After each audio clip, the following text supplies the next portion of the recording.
Welcome to this edition of Coffee House Theology, where we discuss God, theology, and all things pertaining to life over cups of coffee. I'm your host, Josiah Ruiz, and in this episode, my dad, Jose Ruiz, will be interviewing Isaac Saldana. So please grab a cup of your favorite brew or beverage and enjoy the episode. It's good to see you. So how you been? Oh man, it's great to see you too. It's been a long time. I've been good, man. It's, I got the good days, the bad days, but overall it's been really good, man. Really good. Okay, so how do we know each other? Why don't you tell my audience? Yes, definitely. So we're actually family. And it's funny, something from what I've always heard is that you're my mom's cousin. But then as I got older, I kept thinking like, wait, how is he? Like, I don't understand. So is he my uncle? Is he your brother? Is he a cousin? I always got confused, but I do know you are my mother's cousin. To me, I always see you like an uncle. I mean, maybe even a cousin as well, but you're family. So, but yes, we are related and we've known each other all my life, really, since I was a little kid, obviously. um, and you're really important in our life because, or at least in mine, because ever since my family went through a lot, which I'm sure we'll get into that later. But yeah, you were kind of always there, man. Like helping us out, helping my mom out, and that was just really awesome. So yeah, you've always been a blessing in our life. But yeah, we're family, man. We're blood. Amen.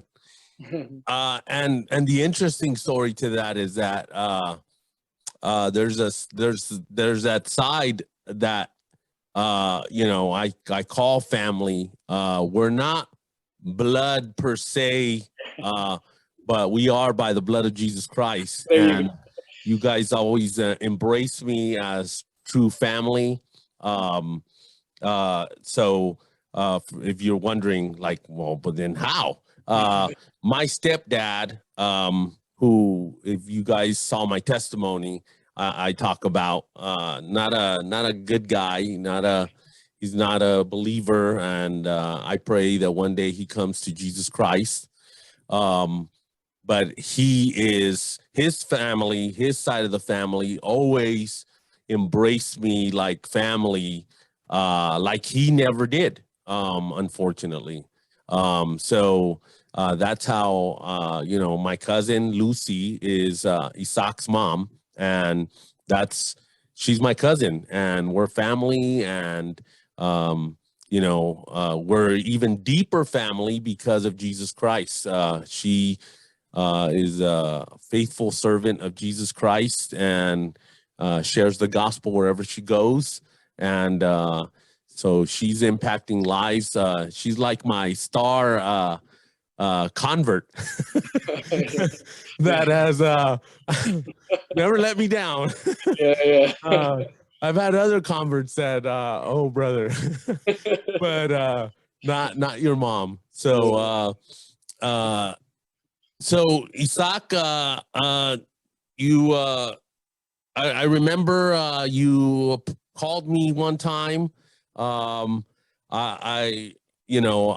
love you, bro, and you know that, and I'll do anything for you. And so I remember you called me and you were like, hey, I'm suffering from anxiety. I'm at the supermarket and I want to run. I want to, hide somewhere. And I had just read the introduction to a book called Experiencing the Trinity. Yeah. Right. And it was in God's providence. I had just read that. And what you were telling me described to the T what Joe Thorn, who he has his own podcast. He's a pastor for a Southern Baptist church. He's a Reformed Baptist. And so I was like, here, let me read this to you. And your question was, should you take medication as a Christian? Why don't you talk about that? Sure. Yeah. So yeah, man, that was a crazy journey, and it hit me. I've been suffering from that for a while. I believe it's been since 2015, but So that's actually when it first hit. It was 2015. I'll never forget the actual date because I was watching a movie, and I always remember that movie, which was The Revenant with Leonardo DiCaprio. So every time when someone asks me when did it first start, I go to the web to the internet, and I just search when that movie came out, and I was like, because I know I was right there opening night, and that's when it happened. So it's kind of funny actually how it happened because I was fine. I never suffered from any of this before, and I was sitting in the theater with my wife to my right, and then my sister, right. We're all together, and then the first thing I think of is, man, this guy to my left, like he's sitting so close to me, and I felt kind of weird, like why is he sitting so close to me? And then it kept bugging me in my head, and I kept watching the movie, and I kept thinking like, okay, he's gotten even closer. It's like he's doing it on purpose. Why is he moving really close to me? And then I started moving to the right. You know, my wife's all smashed already, and I'm moving to the right, and I'm still like in my head, and then I start feeling very hot. And I'm still thinking it's because of this guy. And this poor guy is just sitting there by himself. He's fine. And I get up, I walk down, you know, I go get some water outside. My heart starts racing a little bit. I'm still a little confused. I don't know what the heck is going on. And I come back up. So I mean, just to make a long story short, yeah, I realized something's happening, and I thought I was having a heart attack. So yeah, so I tell my wife like, hey, I think we got to go to the hospital. So for you know, most of people that don't know me, I don't do hospitals. I don't go to hospitals. I don't get checked out. It was a very bad habit of mine back then, not anymore. But so for me to say I need to go to the ER, that was a big deal, and my wife knew. So from the moment I called her while she was in there in the theaters, and I tell her I'm outside, I need to go to the ER, she knew how severe it was because that's not me. So Right. we leave, and then I'm a big movie guy, so as I'm going now, I'm here dying. I'm feeling I'm having a heart attack. I still go to the concession and I ask them, "Can I get my money back for my tickets?" Because I want to come back to watch this movie. And so the person's looking at me. He's like, "Sir, you're very pale," and I'm like, "I want to come back. The movie was awesome. I want to finish it." So he gives me back my tickets, and I'm there shaking, and you know. So anyways, They did give you your tickets? yeah, he actually gave me back the tickets, and he, you know, had to give me a refund so I can come back to watch it. So that's like I said, that's how much I love movies, man. Even when I was dying. But anyways, you know, fast forward, I'm at the ER, man. You know, they do all kinds of tests on me. Everything's fine. I was pretty big back then. I was like close to 260 pounds. I'm only 5'9", so that's very big for me. And you know, so I'm thinking, man, I'm having a heart attack. You know, I'm gonna die. I'm diabetic, whatever. And they come back. They do all kinds of tests on me, on my head, on my heart. They tell me everything's fine. I'm okay. Nothing's wrong with me. He does suggest maybe you're going through anxiety, and I don't even know what that was, honestly. But to make an even longer story even shorter, fast forward, I get diagnosed with a GAD, which is Generalized Anxiety Disorder, which means nothing really triggers it. Most anxiety gets triggered Wait, say that again. GAD? yeah, so it's Generalized Anxiety Disorder. Okay. Yeah. Okay. Yeah, I've heard other doctors call it severe anxiety disorder, but most of the time it's generalized because that really that's more specific to what I have with generalized, which means like there's nothing that triggers it. So most people that have panic attacks, let's say it's PTSD, it's a traumatic experience, right? They may be soldiers, maybe they got robbed, they got jumped by some gang members, and then later when they see a bunch of people in a group, they start shaking. It's triggered by something. Some people were, you know, either sexually abused or physically abused. So anything that kind of reminds them of that, they get this traumatic. So for me, there's nothing that triggers it. So it's very scary because I can be having fun with someone and having the best time of my life. And then I feel it, you know, I start getting brain fog. I can't think straight. I feel like the world's falling apart and that I'm just going to die. It's horrible. And I say it's the world's worst feeling. That's, to me personally, obviously everybody has like their own little hell, right? Right. If you're whatever you're suffering from. But I say me personally, it's the worst feeling ever. So yeah, so then I don't know what to do. I want to do something because it's driving me crazy. Like I want to do something to change this. Everybody's giving me different opinions, you know. You get the crazy opinions like, oh, take mushrooms and you know, it's gonna open up your mind and it helps you with That's anxiety. right. And I'm here thinking like, I take a mushroom, I'm gonna kill myself because I'm gonna get so crazy that with my anxiety that I'm gonna, yeah, I don't want to do Right.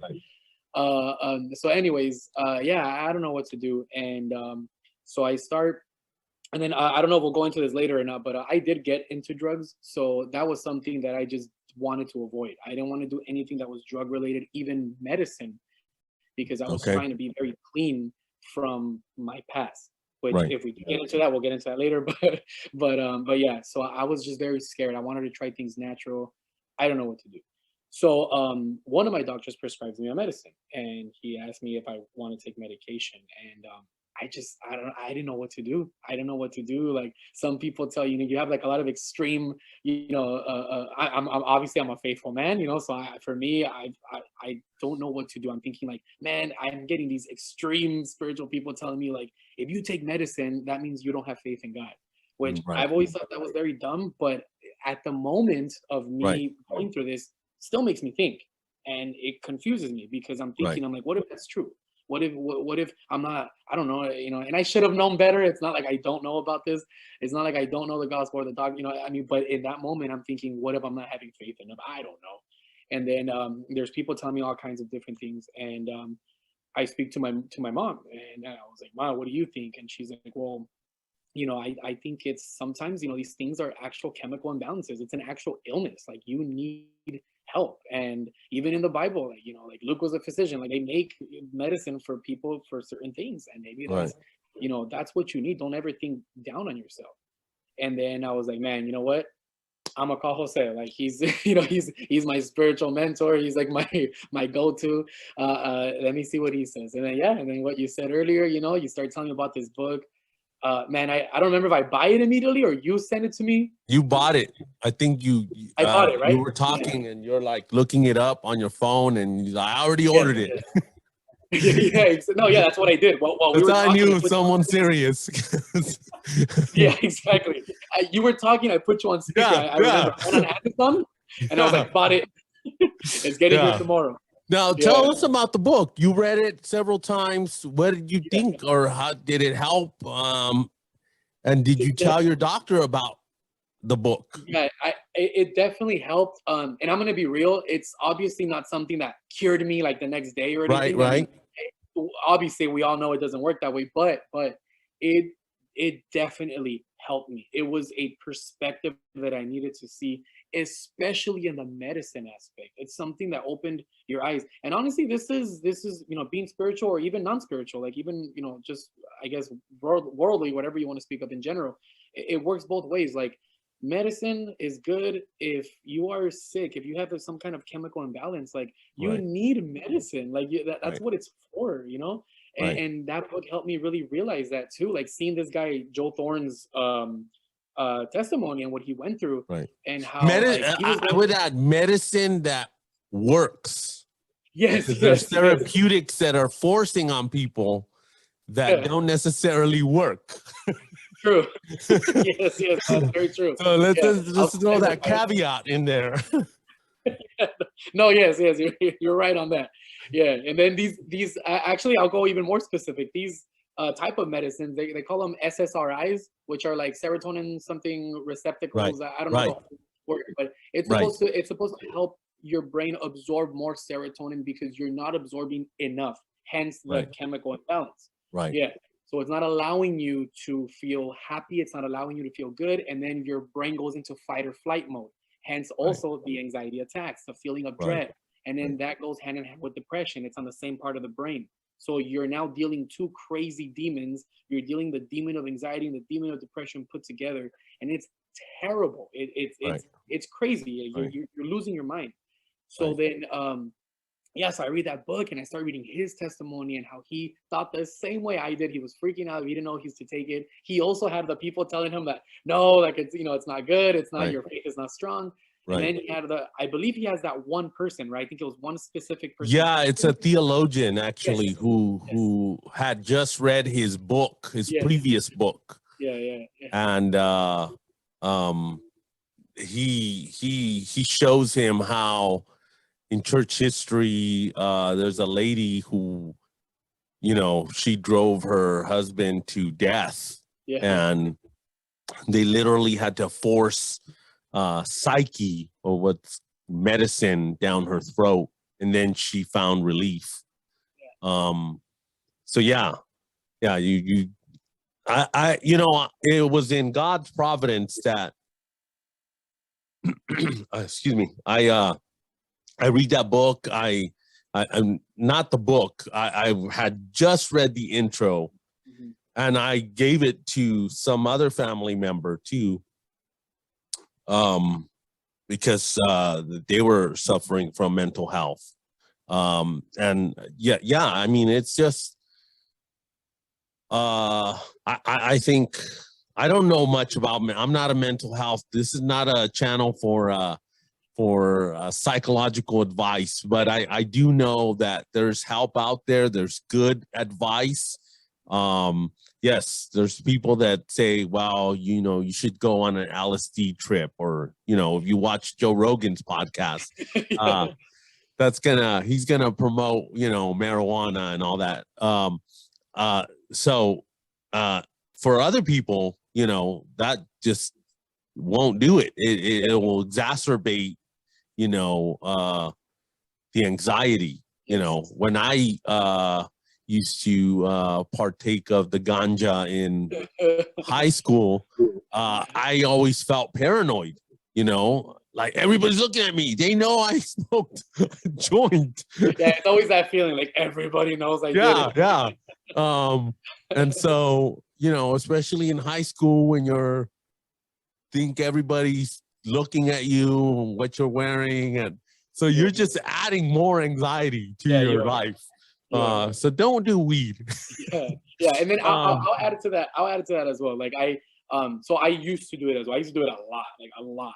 Okay. And back then, I mean, I liked it back then. I wouldn't, you know, I would feel good when I would do it. It would make me happy. I would feel very comfortable. It would help me a lot back then. So what happened when I was going through this, this was initially when I first started going through this. It did come to my mind, and I started thinking like, man, what if I tried again, but this time for my first time in my life for medicinal purposes? And I was like, what if it helps? You know, all these people say it helps, and I do remember it used to calm me down back then. You know, Right. What if? And this was, you know, initially when I first got it. So we're talking about 2015. And I tried it again after so many years. And I was just like, you know, let me just try it again. And it was very little. And I tried it. And it wasn't good. It wasn't? Did No. it exacerbate the Like 1,000%. wow. And I gotta put this out there. It was very little. Like it was very little. Right, Like I just took like a little puff, you know, and then I was like, okay, cool, that's it. From back then, this wouldn't do anything to me because it's just a little tiny puff. And then and then you know, for people who have done it, the effects are immediate. Like as soon as you exhale, you know, you feel it. So I did. I felt kind of like, oh man, I haven't felt this in a while. Like it felt good. Okay, cool. Let me just go ahead and start, you know, go back into my house and just, you know, just to wait till the effects kick in and maybe it'll help. And they kicked in, and then I was like, okay, I feel good. And then I really started feeling like hypertension. And Wow. I'm not saying like that's what marijuana does to you, but when you do have a mental illness, like you have to be careful with that stuff, Right. because it's not the best. And like I'll tell my doctor's very big on natural stuff, and she tells me like, no, like don't do that when you're dealing with depression or anxiety, because Right. even if it does help you in that moment, when you sober up, it's gonna be worse. Well, to me, it worsened it immediately, even as Right. before it went away. And I had a very bad panic attack in my restroom. Like I thought I was dying. Like it felt so horrible. I couldn't control my thoughts. Again, it wasn't necessarily the marijuana effect, but it was that mixed with my anxiety problem. So my anxiety was making it worse. So you come to a conclusion, don't do that again. Right, It's right. not good. So yeah, Right. I just wanted to throw that out there. Like I did try it once back then. It wasn't good. It wasn't good. No, I saw this guy on I forgot. He's recording himself. Unfortunately, he was one of my apprentices in the gospel, and he just went off the deep end, and he's mental health, self-medicating. So he's doing a video, he's smoking a joint, and he's like, yeah, researchers say that this is bad for your memory, but research says, and then He's zoned out. yes, he proved the objection correct. Yeah, he fell asleep with a joint. Yeah. So back to the book. Yes. Experiencing is it Experiencing the Trinity or Experiencing the Trinity, yes. okay. By Joe Thorn. I will put a link on in the description to that book. I highly recommend it. It's a great book. He goes through the Father, he goes through the Son, he goes through the Holy Spirit. Yeah. Again, I'm not I know that God is at work, and ultimately doubt, fear is a miss. You're not fully looking at Jesus or at God correctly. It is a lack of faith. It is a skewed view of God and your situation. And it doesn't have to be mental health. You can be like going through something physical and believe you're the only one, that God's not there, but his word says otherwise. So it's renewing your mind. It's thinking God's thoughts after him. You know, I have to ask you, what role does Satan play? Not only do you have this chemical imbalance, and I believe it's because of our first father's sin, Adam. He plunges not only humanity, but all nature groans for redemption, right? So we have this mental health, we have these deficiencies in our brain because of sin, because of the fall. What role do the lies of the enemy play into all this? Yeah, man, that's a good question. I feel like I can go many ways with this, but to actually kind of quote whatever, loosely quoting what Josiah said in his interview too, is that it's not saying that it's all him, and I know you kind of clear that up too. Like, yes, it is part of your chemical imbalances, but I remember something that Josiah had said that is so true. But he does tend to use that. And so it's not, because there's some people out there that will say, oh, it's just the devil. Well, no. Yes, it is an illness, it is a chemical imbalance. I'm not saying, oh, it's all the devil, but he uses it. Like, he uses it, and I personally feel how he uses that with me. I gotta say, every single day, every day is a battle for me. Like, and it, many ways, really. I mean, just on that question alone, I can talk for hours. I won't, but but yeah, like, for example, I guess I could say one of them is mainly with the way I feel about myself. Like, almost every day, there's a thoughts in my head that come, and I know that is kind of him using that, but I get thoughts of that, that I'm not good enough, and I never had those thoughts before, but that, like, and then even using my family, like, I see my family and I start thinking, like, I'm putting a burden on them, and it's not fair for them to see this. And that is right. a very dangerous initial thought that starts leading to an even darker thought, you know? And but that's one thing for sure. I'm even at work. I believe that I have accomplished a lot, you know, not to sound prideful, but I mean, like, I am proud that, like, from coming from a crazy past, that I've gotten to at least accomplish some things that at least make me happy, and I thank God for. But even then, there's times where all that just goes away, and then I just feel like I'm a failure, like I haven't done anything. And, you know, I'm here at my work, and I love my job. You know, I work at SpaceX, and it's a very thriving company, and it's just, and I could even be sitting there and I'm like, I'm a failure. Like, I'm a failure. And then I start thinking, like, I'm a failure to my family, I'm a failure to this, I'm a failure to that. And it just keeps growing, and that leads to a very dark state that lasts not days, or not hours. It lasts days on me. And I know that he uses that a lot to start making me, like, not wanting to go to church anymore, not wanting to read, not wanting to, like, and I need to get out of this funk. It's a very bad funk that I get in. And I can't get out of it. I don't want to pursue you know, what I do with film, which we'll get into that later too. I don't want to pursue anything anymore. And I think just that alone in itself is the worst way that, I guess, like, he uses that. And it's just really bad. Like, there's times when my wife will ask me, like, well, how is it that you're feeling? And it's a very horrible thing to say I don't know. And I don't know if that makes sense, but if there's people out there that go through this, they'll get me. It's a very bad thing. Sometimes you Mm, want to say that with tears, like, I don't know. I want to right, say, but it's like, I know what it is, but I don't know if that makes right, sense. And I can't right, explain it. And I know that with that feeling in itself, oh man, there's a lot of things right. that he uses to mess with me Yeah. and wanting to go back to things I used to do before. And yeah, I don't know if that kind of answered the Yeah, question. yeah, no. Question There's a lot of but people that say they look back and they psychoanalyze people. They say that Luther probably suffered from either some bipolar or some yeah, I've heard that anxiety. before. I mean, Yeah, he was pretty extreme. He always felt the sense of guilt. yeah, Having been a lawyer, he knew God's law. He knew the force of law. He knew that God had to punish sin. He knew, and so he always felt that condemnation.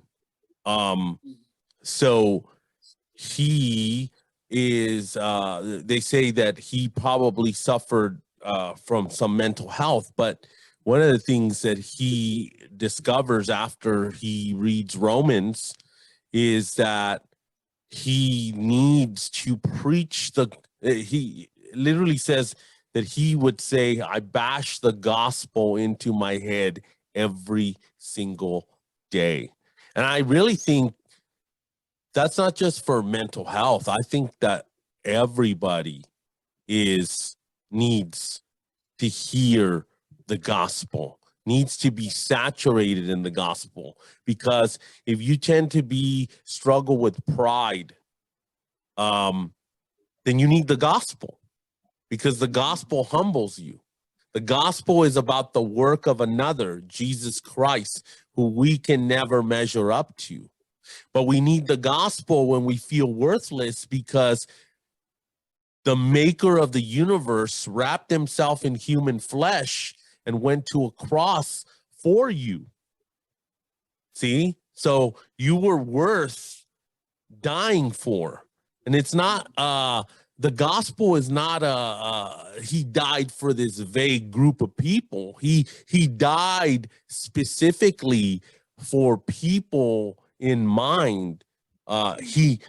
Jeremiah says, before I formed you, I knew you.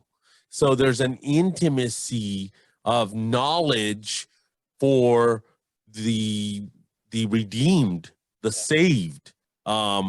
So we need to preach the gospel to ourselves. If we're wrestling with lust, if we're wrestling with temptation, if whatever it is, I think one of the reasons why, I feel peace and rest is because I do preach the gospel to myself every day. I am worse than what people know, right?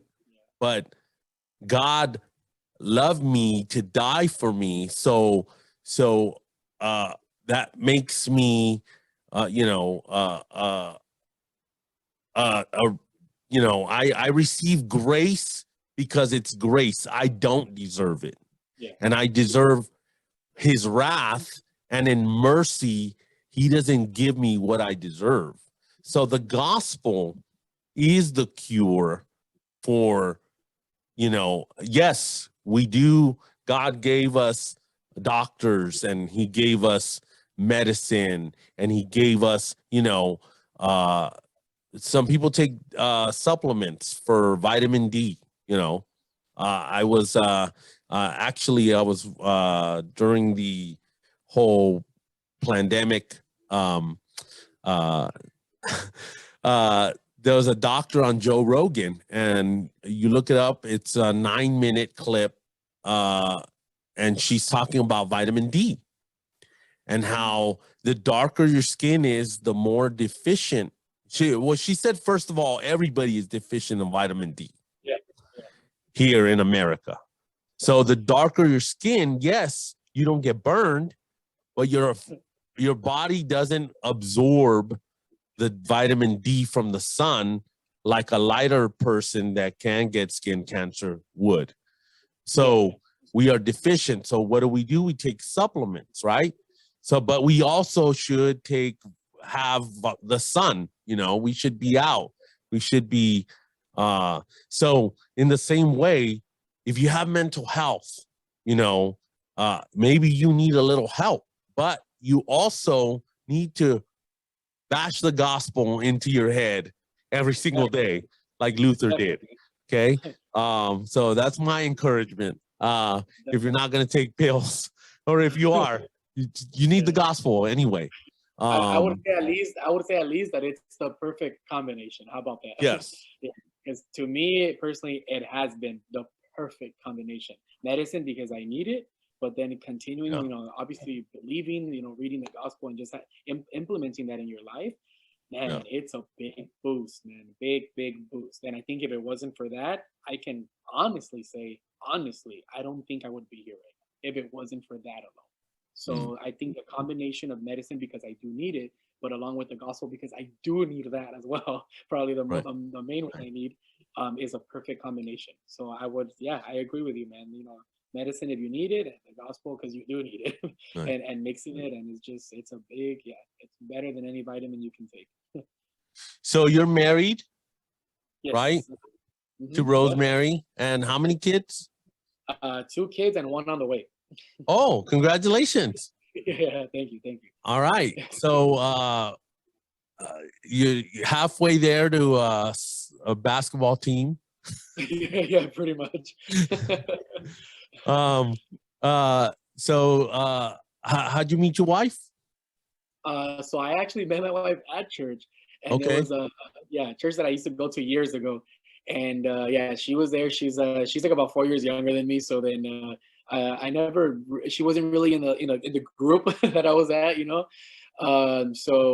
but I've actually met her probably when I was like 13 years old. So that's crazy. Like I was 13, she was a little younger than that. But and that's where I met her. And then it wasn't until like much later. I wasn't at church for many, many years.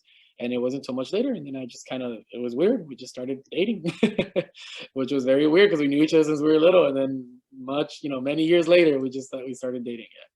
Yeah. Awesome. She started worshiping. She was in worship. Yeah. And then, my eyes started kind of reverting to her a little bit. And then I was like, man, why am I looking at her like that? That's weird. Yeah. And then that was it, man. That was it. She captivated me. Yeah, awesome. yeah. So you have 2 boys? A boy and a girl. You have a boy and a girl, and you don't know what's coming yet. Oh yeah, no, it's a girl. Oh, okay. Cool. Yeah. So I have 2 girls, 1 boy. Right. Awesome. Yeah. Awesome. And I'm assuming you're not gonna let them pick their gender, right? No. It's a girl. That's right. A boy and 2 girls. That's right. So let me ask you straight out: who is Jesus Christ to you? Oh man, he's a lot of things. I can go, I guess, the usual route of saying that he's my personal savior. I accepted him and everything, but yeah, he's a lot. Like I mentioned earlier, he's the reason why I'm here. So I just feel like to me that alone is a big thing, at least to me in my life. Yes, I know I'm not really saying a lot of like biblical stuff, but to me the best thing I can say, he's the reason why I'm here, and I think that's a very big, for me personally, intimate thing. I grew up in a Christian home. Wasn't the best Christian home. It was a very bad Christian home, but I grew up in that. But I'm not gonna say I was Christian my whole life because I wasn't. It wasn't until I was, I believe, 15, around there, 15, 16, that I like actually voluntarily wanting to just accept, just Jesus and get into church and just really believe it. Like me personally, like I chose to believe at that age, and man, my whole life just really flipped. So that it doesn't mean I wasn't perfect. I had a huge downfall for many years, but again, he was always there. And I know it's hard to explain it because you have to experience it to really understand, but he was just always there. and I can say more than many times that I should have died, either by my own hand or by a lot of other people's hand. I should have died, and he was just Mm. always there. So to me, he is my savior, and I mean the word savior in many ways, spiritually and even literally, because he's what keeps me going. And yes, my family too. I love my family to death, but but he gave me my family, and he gave me my life. So yeah, man, if it wasn't for him, I wouldn't be here, and he's just everything to me, really. He's Amen. my reason to continue and my strength. Amen. So are you part of a church right now, or did COVID Yes. mess that up, or how does Well, that it did work? mess it up because I was at another church, and then it just kind of it got very hard because with my schedule too, with my job, because I got a new job, and then I was laid off in the church that I was at. I was a youth leader there, and it was going pretty good. It's just that I got laid off in my job, and then it became very tough. I had the kids, and it was very hard. But again, just keep without freaking out. I just kept faith in God, and so man, I got the best job I can, I could have had, and or I could have desired to have, and I got a job here at SpaceX, and then once that kind of started, I had a very funky schedule in the beginning, working a lot of hours, so I couldn't really be a youth leader anymore. It was robbing a lot of time that I couldn't study. So yeah, that kind of Right. sucked. But so I just it was very hard, and then they closed the church, and we couldn't be there anymore. So I just wanted to find a church that was a little better fitting for my schedule, and my wife and I just kept praying, and we found this one, and we really really like it. We've been there. We're not like really serving because I don't want to do that. At least for now, I really need to receive for a long time. So that's just we're just attending here, and we're really loving it. Yeah. So we've been there for already about I think it's gonna be close to a year already. Okay, that's not the same one your mom goes to. No. She goes to a whole nother church. Yeah. Okay, okay. The whole family, we're all like separate. Like my sister goes to her own church. My mom goes to hers, and then Oh, my okay. wife and I, yeah, we go to Okay. our own. Yeah. The one that we're Oh. going to right now, my wife and I, like my family, we're it's English only. Yeah. Okay, okay. Yeah, which is like my first time because I've always been in Spanish ministries, so it's been a big Right. cultural shock. Yeah. I tripped out because my aunt Nena goes to the same church your mom goes to. She told me about that. Yeah. Yeah. And I thought it was that one, but my aunt's like, no, I never seen her. We're a small church. I would have seen her. And she's like, Yeah. I didn't see her. Obviously. So let's transition. I know you say you work for SpaceX, and that's cool, but I want to talk about your other career venture. What are you by night? Yeah. So, yeah, at night, right? Yeah. When you Basically, put it's on just the my cape. day job. Yeah. When I put on the cape, I actually work in film production. I work in independent film production. I'm a writer and director, but I'm also a Okay. founder of my own little production company. And what is it? called- What is it? It's Tell called everybody what And it Me. is. Yeah, it's called And Me Productions. When people ask why And Me, the reason why I call it And Me Productions, it's actually based on my son. When he was little, when he was like from when he was 3 all the way till he was like 5, he had a thing where every time you told him I love you, like I love you, man, or I love you, Jacob, he always says and me. Instead of saying I love you too, he just said and me. And my wife and I thought it was like the funniest, cutest thing ever. That every time you told him I love you, he says and me. So that's why I call it And Me Productions. Oh, that's cool. That's Yeah, so cool. I'm the founder of the small company, and I'm also a writer and director. Yeah. Okay, cool. So did you go to school for that, or that just something you Yes. just learned on your own? No, so okay, so the desire of film has been in me since I was a little kid.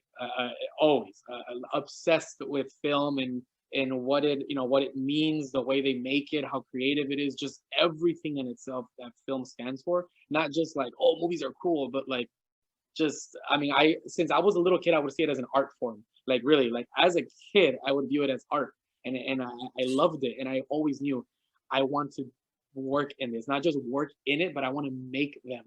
And then as a kid, there were times where I would just daydream and zone out, and I would just like be writing scripts in my mind, like, oh man, like I would just kind of start thinking of little movie ideas.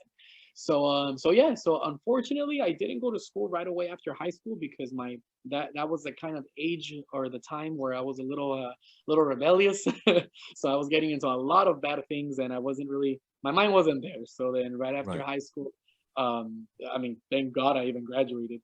But I took, yeah, it was a big break of not going to college, and then finally, thanks to my wife, she kind of forced me into college, and I took a film course, and it was a really great film course, and I did it for like about 4 years, finished it, and even before I finished it, I decided to take a leap and start a short film, and I created my first short film before I finished school. I started my own little company. I just started hiring people. It was very hard because I couldn't really pay them a lot. It was like $50, if that, and I couldn't pay everyone. It was very tough. So I had to find people that were loyal, that had the same passion I did, and I recruited a good little bundle of a team. I worked on this script for a long time, and yeah, we went for it, and it was an awesome experience, very humbling. I loved it. It was a huge rush. I wrote the script, I directed it, I also shot the film, I edited, I did everything, which is a very bad thing for any filmmakers out there. Don't do everything yourself because you're gonna die of stress attack.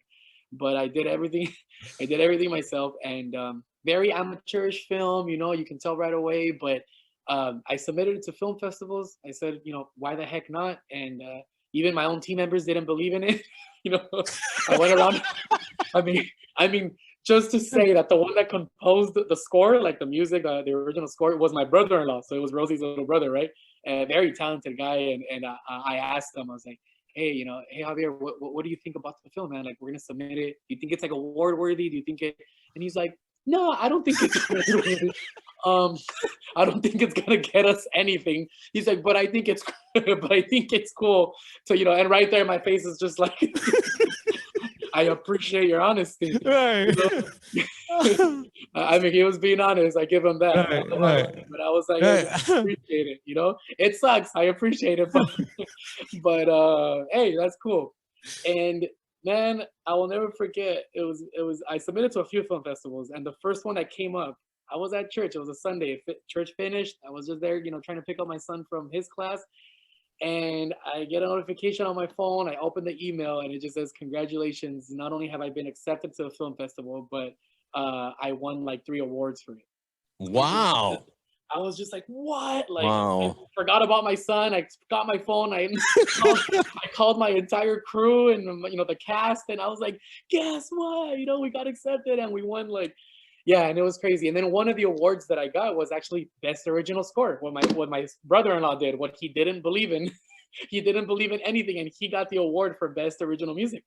And, Oh wow, it was just, that's awesome. yeah, it was awesome, man. And then that was it. And then I mean, and that's a testament to, no matter what people are telling you, if you see it, if you have the vision, and you just persevered anyway. I mean, how many of us would have said, our brother-in-law tells us it sucks? Okay, I'm not going to submit it. Right? But you submitted it anyway. Yeah, that's true. Yeah. And he wasn't the only one. A lot of my crew members were like, it was all right. Yeah, but that speaks to what people can come away with this is determination. Yeah. If you have a dream, if you have a goal, it doesn't matter who shoots you down, even people that work with you on it. That's a testament to either the film festival suck at critique. That's true. Or they saw what you saw, right? Yeah. So you make film. I love the whole thing of art because I do magic. I believe magic is an art. Yeah. Art to me is something that evokes or transports you. I can't remember the show. Jimmy Smits, the actor, you know, normally he's been in Cholo films, but he was in this one series that I hated the guy. Like and that is, he is creating art because I no longer saw Jimmy Smits, the Hispanic actor. I saw this demon dude playing this role that like totally engrossed me in believing that he is this vile human being, you know, and that is a good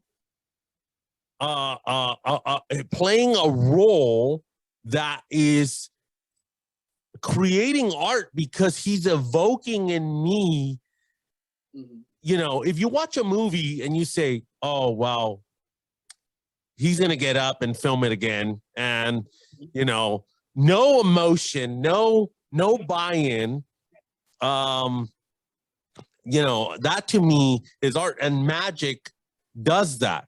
Magic can, you know, if you look beyond the cardboard cards and you get a sense of wonder, and you evoke awe, an emotion, you know, that to me is creating art. Definitely. In a different way but art than a painting, but it's art nonetheless. So what is your view of art, and how does that fit in to, you're a Christian, you shouldn't be making movies because we're gonna get raptured? Yeah, right. I mean, yeah, I agree with what you said. I feel you pretty much took the words out of my mouth. If you wouldn't have said, if you wouldn't have described the way you described it, and you would have asked me that, I feel like I would have said the same thing you said about magic. Same thing with film.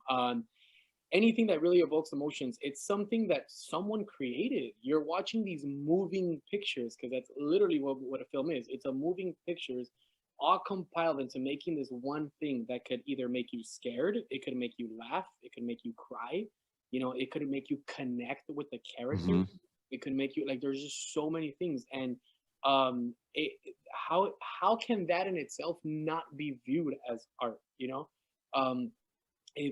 There's been times where I've been really down with what I go through, and like I watch a movie and I just feel good. And I'm not saying that's my go-to, like movies are like my savior, I'm not saying that, but at least in that moment, you know, what I watch, and I feel good. Like I feel good, like after what I saw, you know, it brought some joy into my life, at least that little moment. Right. Even watching a movie that can, like, let's say a horror movie that can make you not even go to sleep at night, like that's crazy. Like it's crazy. Like my mind can't grasp that something that you saw can affect you even in your sleep. Like that's crazy. Even if that's not your thing, I'm saying like that is art in itself, you know? Something that can make you talk about for days and days. A movie that was so trippy that you're just like, you're talking about it with your friends at work. That's art. It's something that opened this mind, this bubble in your brain that you can't stop thinking about, that you have to talk about it at work with your friends. That's, somebody created that, somebody wrote that, somebody was sitting down and brought that out of their head into a script, and now billions or hundreds or thousands of people are tripping out about something that this person wrote. That's beautiful to me, you know. And that's just what that means to me, and I want to create, that is my motive. I want to create stuff that but I want to create stuff that people can connect to, that people can cry to, not just as a tearjerker, but that people can cry to and connect and saying, I was that person. And you know what? If that person on screen can get out of that, or if that, then I know I can too. Or someone that it makes them, it reminds them of someone they lost.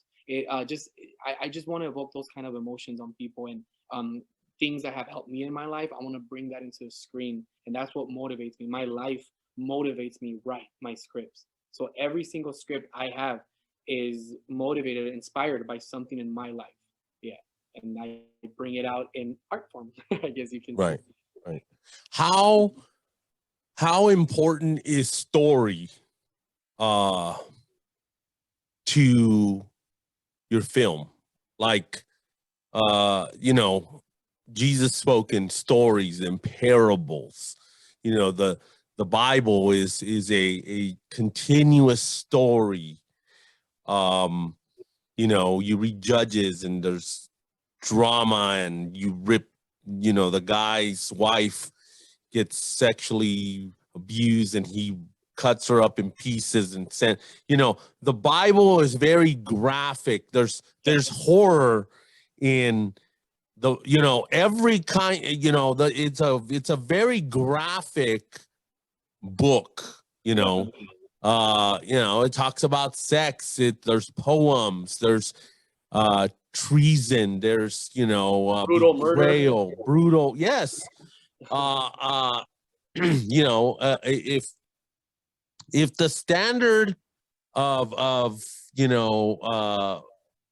PG and all that, many people don't know, they shouldn't read the Bible then, because the Bible is very graphic. It's rated R, rated TV mature. So how, but it's not just graphic for graphic's sake, or gratuitous violence or shock value. There's a story. Yeah. How important is that story? Because like I think of, when I think of magic and I think of a trick that I like, people can see it as a puzzle. A puzzle doesn't convey a story. There's no real, it's odd, or I don't see it every day, so okay, I'll mess with it. But there's not a story by which I can relate to or connect, or I'll give you an example. I don't know if you saw the latest Chevy commercial.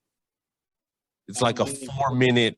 I'd encourage you to watch it. And it's telling a story, as opposed to just funny bit to get you to buy beer.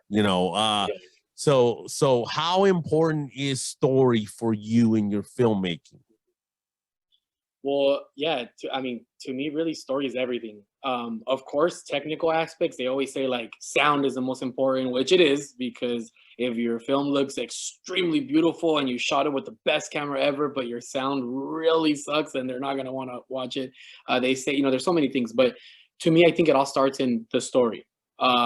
It's what you're hearing, it's what you're listening, it's what you're it's what you're going to feel, it's what you're going to relate to. So it's funny what you said about the Bible, like it's so true.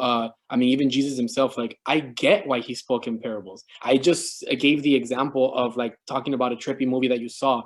Parables that gets you thinking. After that, it's like, man, why did he say this and this? And then you start wanting to think of it more. Oh, I see, because it connects to the person who works and the person who. So you start really, your mind starts working, and I get that, and I believe that that's what stories.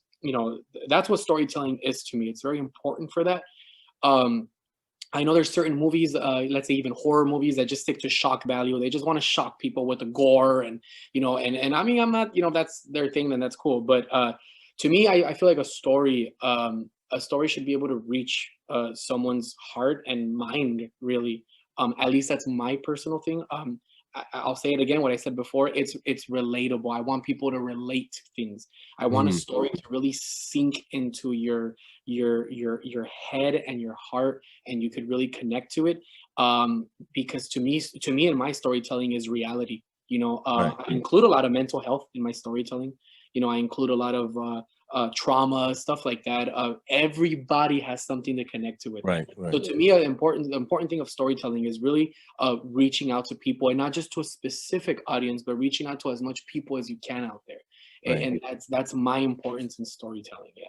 So do you consider yourself a Christian filmmaker that makes there was a singer, they said, do you make Christian music? And he said, well, I am a Christian, so my music by very definition is going to be Christian, because I am a Christian.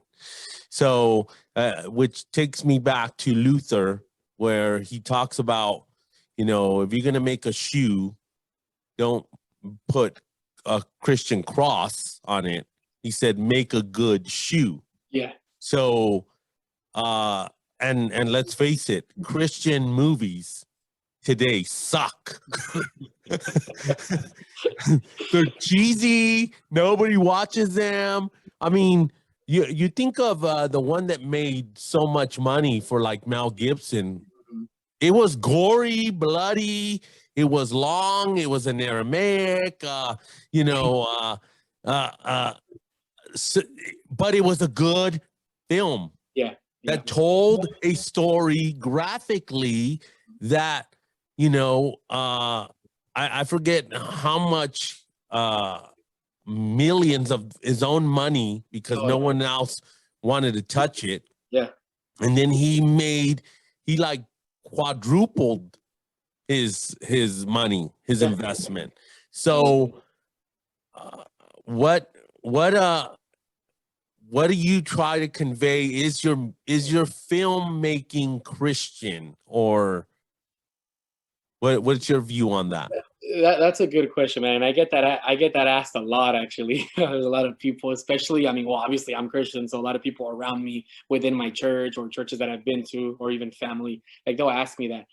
The example that you said about that singer or whatever, I actually, there's a Christian rapper that I really like, or just a rapper, I guess. His name is NF, and I really like his stuff, but he takes more the route as in like rapping about his life. So kind of like what I said about storytelling, he raps just about his life. He's gone through a lot. Like he was physically abused as a kid, and so his music just conveys his traumas, what he goes through, so younger people out there can connect, so he can lead people away from suicide. Like there's just it's great. I love his music. I connect a lot with his music, and on occasion, some of them do. You know, he preaches, like there's word in him.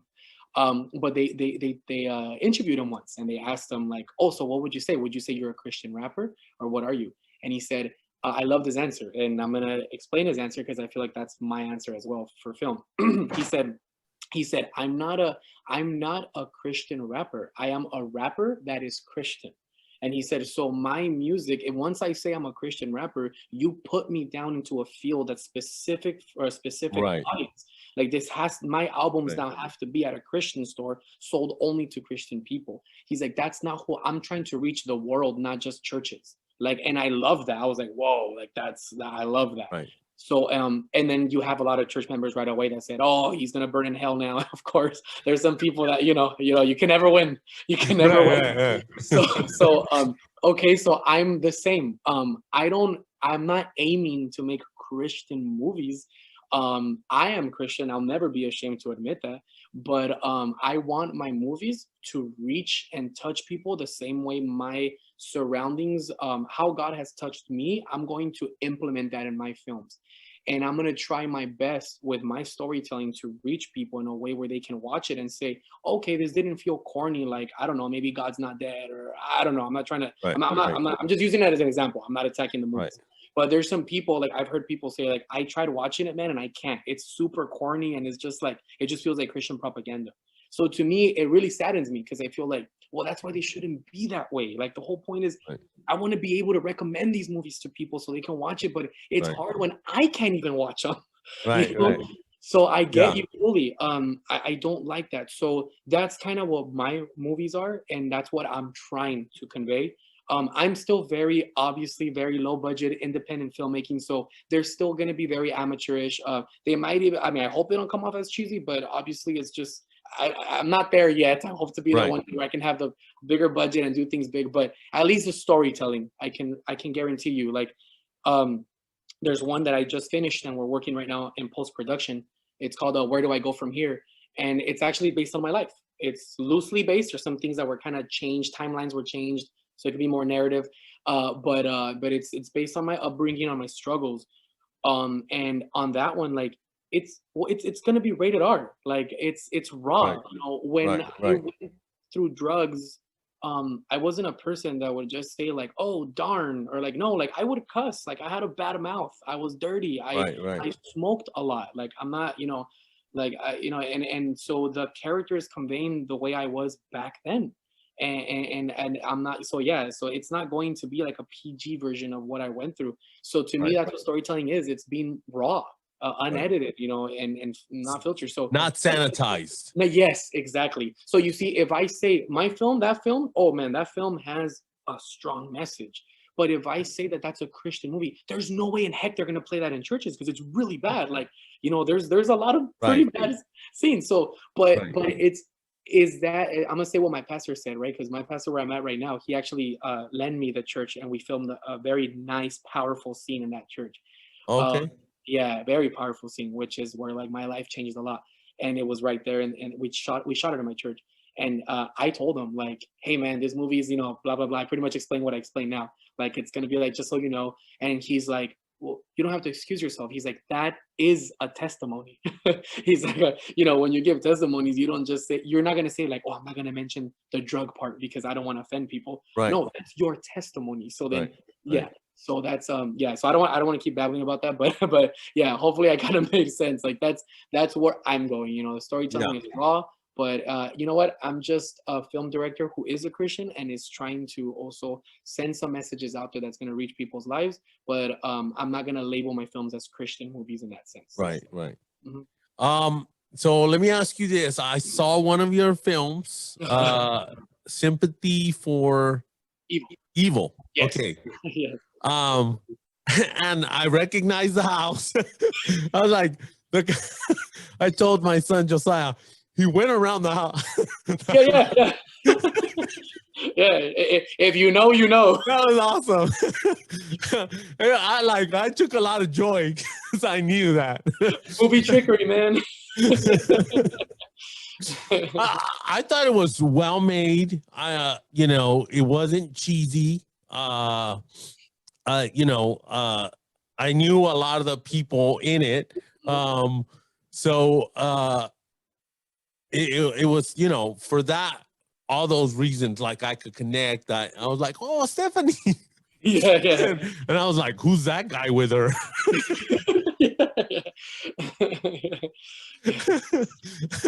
I don't know that fool. You know, so in that way, I guess it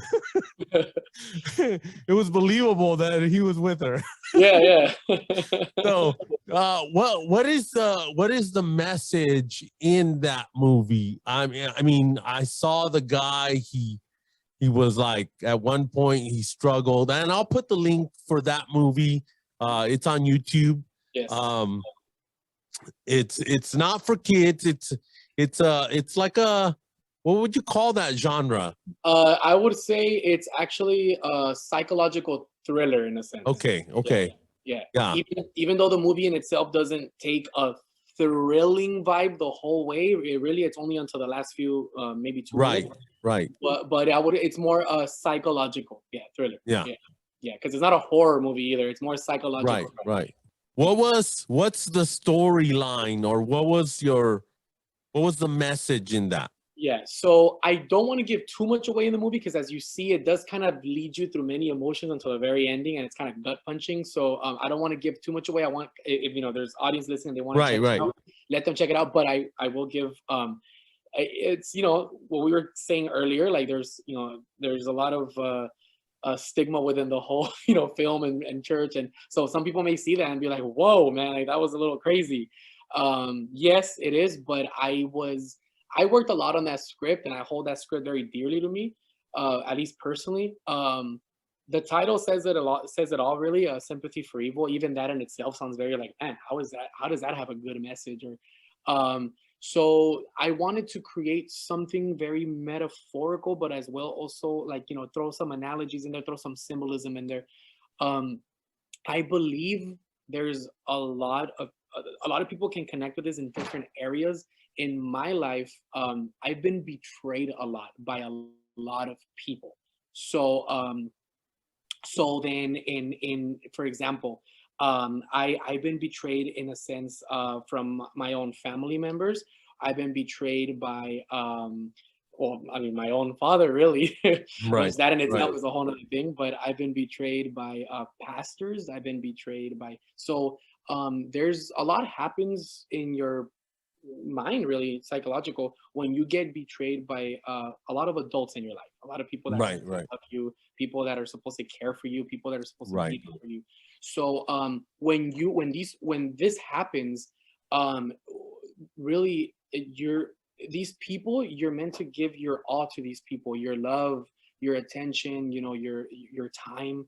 So the film is supposed to represent at times when these people that were meant to love you, that were meant to um excuse me, they're it's meant to it's a gut punch when that happens, when you're betrayed and you realize it and you're like, this person isn't who I thought who he or she was. All my life, really, I thought this person was this and that, and they really weren't at all. So then that's really what I'm kind of almost giving it away, really, but I still want people to experience it. But right. there's a gut punch at the end of the film, and I wanted it to be like that. I Right. wanted it to be dark because I wanted something to really be how could I put it, like well, really affect you in a way, like, wow, like I'm not gonna forget that. Well, good, that's what I wanted. Because guess what, like that's how I've felt, that's how I felt that way from people that have done that to me. So I hope I made sense in that. I'm trying to Yeah. get it out of my own head and try to make sense of it all. But that's really what I try to convey. Yeah. I will put the links again for that film. It's not for little kids, but maybe the first part. It's not graphic, but it is,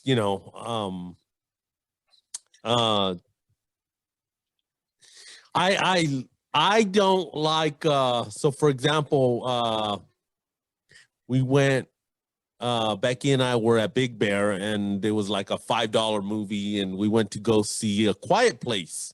Okay. So A Quiet Place sounds like a peaceful place. Yeah. I'm like, okay. I grew up watching The Exorcist when I was like 9. Yep. And there was nothing more traumatizing than my sister reenacting The Exorcist, coming into my room, hey, can I sleep here? No, get out. Yeah. I think The Exorcist traumatized a lot of us kids. Yeah. So I had my fill. My mom never had discretion, and I don't think it would have helped if it said TV M14. Yeah. I wouldn't have done anything. Those ratings would have deterred her. She would have still played it. Yeah. We went to the drive-in and it was like full-on sex scenes. She's like, "Tápate los ojos. No mires." Yeah, that's it. Yeah. And You I was can hear like, it, but you okay.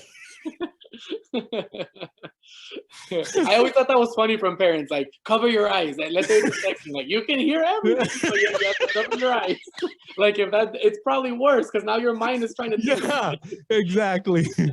So I don't like. So we saw. We're in there and it opens up in a small town, baseball. Yeah. And all of a sudden these creatures I'm like, no.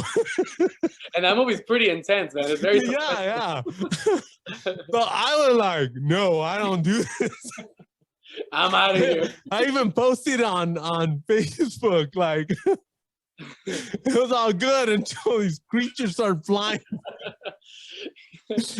Yeah.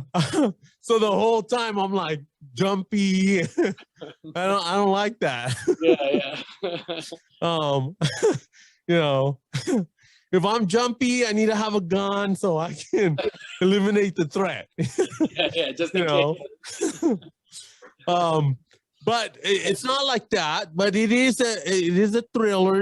You don't know where it's headed. Yeah. There's when he's fixing the pool and you see he's having like a breakdown, and he's like shaking and he has the tool in his hand. I'm like, oh man, he's gonna do something. Like I'm anticipating. But watch the movie. Comment either on this video or on his, And so you tell us, you be film critic. Yeah. Yeah. So yeah, I enjoyed it. I wasn't, like, and I will like not be able to sleep sometimes if I see, because I'm like, I used to have a rat when I was a kid. Joe was his name, an albino rat. I got him from TJ, and I fed him purina, which is what they feed the chickens to make them fat. Yeah. And so the rat was huge. I mean, he was at least a little over 12 inches, and then plus the tail. Yeah. And then, but I don't like mice. I don't like other rats. I really don't like cats. I'm not a cat guy. I'm allergic to them. But before being a Christian, I was really mean to cats, and I always think like they talk to each other. They know. Yeah. So, so what's next for you? What are you doing? Do you see filmmaking as you're primarily moving into superhero status 24/7, or SpaceX? And I love my job where I'm at, but I mean, it's a job to have a career out of and all that, right? It's what's making the money. It's what's making money. It's what's paying the bills, what's bringing food on the table, and I'm very grateful with God for it. My heart and passion is in film.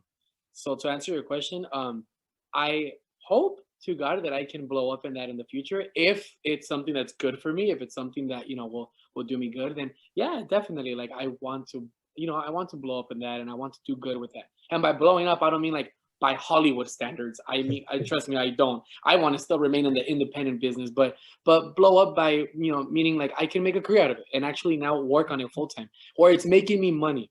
For Right. people that don't know out there, if this is something you're very interested in, you don't make money, not until you blow up. So, I got friends that tell me, "Hey, man, how much money have you been making with your movie?" And I'm like, "Man, I would say negative 10,000. That's how much I'm making." Like people trip out, and it's Yeah. crazy for them when they find out that I fund my own films. Like I Right, fund right. my films. Right. I save money, and then I shoot. I pay actors, my crew. I paying all this stuff. Sometimes I have to upgrade my cameras. Film cameras aren't cheap. I don't rent stuff. Like I own my stuff. It takes a lot to get there. Like, my lights, my Right, everything. right. Thank God, and he's been awesome that I have an amazing team. We went from a team of 6 to a team of like 22. I have a big team. I love them all. They're amazing people that it's like God chose them specifically for me. They're extremely loyal, hardworking, very knowledgeable. I have my own lighting technician, my own cinematographer, my own assistant director, my producers now. I have production assistants, I have a prop master, set designers, everything you can think of. Like, so this current film that I shot, where do I go from here? It was the biggest film I've ever shot, the most expensive, and just simply the biggest. And it's been an amazing journey filming that. So it's been the best probably produced. It's probably going to be my least amateur looking film because it's. Right. Well, I will tell you, I saw the one that I'm gonna link. Yeah. And we can probably link to your preview, right? Yeah, definitely. And there's to me though, honestly, like big difference, huh? big difference. And I'm like, wow, it not that. I mean, so you could have you can have the amateur, right? Mm. But I believe if it has a story, that it could be more impactful than somebody that blows millions into, you see it every day, these flops. Yeah. billions of dollars or millions of dollars into these films, and they just suck. And they, it's evident at the box office. Nobody likes it, like I heard that this new Spider-Man, it's a fun film, not woke, not where every white person is a racist. It didn't have any of that crappy message. And so therefore, a lot of moviegoers go to escape, because that's what movies and films do. They transport you. They get you out of your mundane, That's the whole point of it. like comedy. Comedy's dead. Like the night shows, they're extension of the news. Jay Leno didn't have, he'd make fun of politicians, but he wasn't political. And this, all these things are. It's not funny. It's not. I'm gonna laugh and forget about my worries. Yeah. You can't say anything. You can't say anything. You can't show anything. It's very hard now. Believe me, even in this film, believe me, there were things that I was just like, am I going to offend people here? But you have to just start like kind of differentiating yourself from everybody else. Like in that point, as a filmmaker and as a writer, you have to really just start thinking like, you know what? In my example, and I'm putting this film as an example, me personally, it was based on my life. So there's some things in there that it's like, you know what? Okay, let's say it offends someone. I don't care because that really happened. Like that really happened. I'm not doing it just to be stupid and wanting to. No, of course not. Like I'm very careful with how I write my things, but yet also it's like it's life. I don't want to put politics aside. I want to put all that stuff. Like it's like you said, I don't go if I want to go to a stand-up. Like man, it sucks if all they're doing is talking about like Trump and politics. Like bro, I didn't come for that. I wanted you to make me laugh. I don't want to hear about. I already know how politics are. I don't want to hear about that. Like make me laugh. And so for films are the same nowadays. It's very hard to see a film and it's like they have so much like personal agendas on their film, and it's like. Who cares? Like I want to escape. So in my films, that's kind of what I try to do. Like I can't promise you explosion and crazy budget. I'm not there yet. That's expensive, but I can at least promise you. You know what? Yeah, it still might be kind of amateurish in ways, but I can at least promise you solid stories that you can be engaged in. Give the low budget feel a shot. Let it grow in you, and once it kind of starts growing in you, I can guarantee you'll be submerged in the stories. That at least I can guarantee you. And that's my main focus, for you to escape, get into this story, and hopefully relate to it in any way possible. But that's kind of where I'm heading to. That's where I wish to head to. I wish to, kind of get bigger in the independent business. I also tend to do more things too, just to also grow. I also shoot music videos. I've shot commercials before. I do things like that too, because I want to expand my experience and my knowledge. So I tend to do that kind of stuff as well. But I want to keep growing. I want Anime Productions to grow more, and I just want to start making more movies and get to the point where we can even start making money out of this, and continue touching people's lives and continue entertaining people, and that's probably the best part. Continue entertaining people in these horrible times that we're living in. People want to escape mentally, and that's kind of what I want to do. Yeah. Well, Isaac, I don't know if you know. I think I've told you about Lower TV. It's a streaming service, and they, from what I read from the CEO, Marcus Pittman, he's trying to get a lot of supposedly big people in Hollywood are like going to him because they say they can't express themselves in Hollywood. So, God willing, they have a T-shirt they sell, Christian movies shouldn't suck, or so they're from that vein. There's another guy named Darren Doan who he's edgy. He does videos for rock bands. He does documentaries. One of my favorites is Collision. He did Christopher Hitchens and Douglas Wilson in a debate, and they filmed all over the place. It's really great documentary. I love it. All right. So you're in that vein of, he's just doing it, he's just doing it. And he just released, he did like a mini series on his son from 1 to 4. Mhm. So I'm interested in checking Cool. that out. Yeah, that's interesting. So yeah, his last name is Doan. So he's like Don't it, like doing it, Yeah, like do it, Yeah. or done it, that type of message. Yeah. But yeah, it's been a pleasure seeing you, even if it's not in person where I can't hug you. But know that I am very proud of the man that you are. I mean, I've known you as an infant. So just seeing your face and your epic beard. Likewise.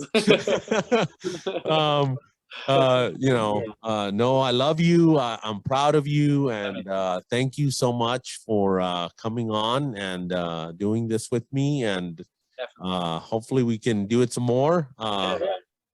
And we'll do future podcasts, promote your films or whatever, and whatever way I can help you with that, we can do that. Yeah, definitely, man. I mean, just really, all it is just, I don't have a lot of, as of right now, I don't have a website. I just have my Instagram. So, like, if people want to follow, I'll send you the link so they can, go. It's just Anime Productions, but I'll send the link. My Instagram is the production page. I'm not good with social media, so I just use that, and it's just for the production page. But you can follow everything we do there, and then I'll also send you the YouTube link for my channel. That's where we have the Anime Production channel. You can see the Sympathy for Evil movie. You could also see the trailer for Where Do I Go From Here. And and then there's a podcast that I have called Film Nuts Talk. I eventually want to go back to it with time, but where we just discuss movies. I interview people in the film industry. So eventually I'll get back to it. But yeah, that's pretty much it. Just a YouTube channel and the Instagram. But yeah, we'll link that up. And then man, just likewise, man, it was just awesome seeing you, awesome being here with you. I love you too, man. You're very you already know you're very important to me in my life. And I hope we can get together more. I want to keep coming to your show, and then also see you in person. I'll drive up there. Yeah. Definitely. Yeah. Well, we got to do that soon. For sure. Because life is short. Yes, it is. Yeah. All right. Any parting words to Coffee House Theology audience? I mean, just I guess thank you for the patience of watching me and listening to me right here talking and just I mean I love what a coffee house does. I love what Coffee House Theology does. Keep listening to Jose, man. He's awesome. His son Josiah, it's great what they do. I've been listening to everything you guys have been doing, even Anchor, the audio, and it's just awesome. And just yeah, thank you guys for listening. Thank you for everyone who's following Jose as well on Coffee House Theology. I hope that we can just continue to reach out to more people. Even with whatever we talked about here, I hope it can reach out people and change lives, man. That's what matters. All right. Well, God bless you, and we'll see you soon. Okay, awesome, man. Have a great one. We hope you enjoyed this episode of Coffee House Theology. Remember to like, share, subscribe, rumble, and even share with the people you love, and even the people you don't. And remember, theology matters. What you believe about God affects how you live your life. Until next time, God bless. Bye.